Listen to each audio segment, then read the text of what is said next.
What happened to me was I was in Philly and I was working at a tattoo shop. I was really booked out. I decided that I wanted to take more time to myself. That was really hard for me. It's like, do I raise my rates or what do I do? It was it's hard for everybody. Yeah, it's a really hard decision to make because it's like, you know what? I really want working class people to be able to afford my tattoos. And so it's a really hard thing to do, but it's like, I don't want to devalue what I do. And you know what? Working class people can still afford my tattoos. I mean, they may have to save because it's not cheap. Tattoos are not cheap. It's just the way it is. And but so I got a place in North Carolina, and my idea was I would split my time in North Carolina, and so I would raise my rates and then I would work less. And what happened is I raised my rates and no one cared. It's exactly what always happens to everyone that I've ever talked to about this process, right? Yeah, they always have these anxieties of like, man, what's going to happen? Like, people are going to be able to afford me. I'm going to lose my clients. Right. It's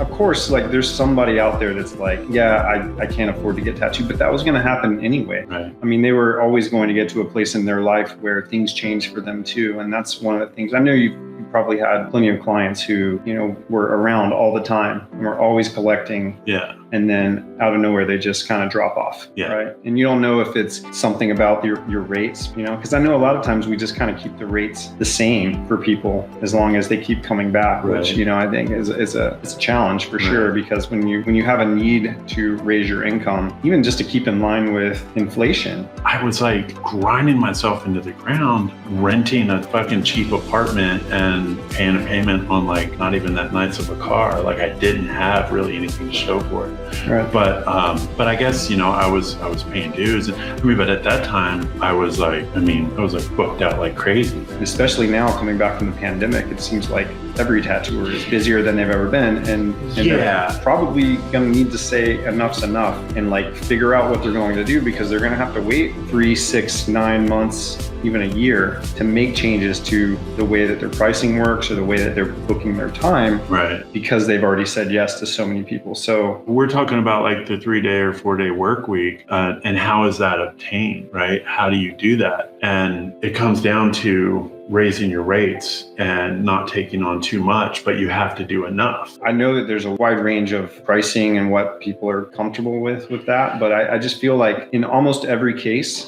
I think a tattooer could probably be charging a little bit more, and they could probably be looking at, some strategies to reconsider what they're charging for.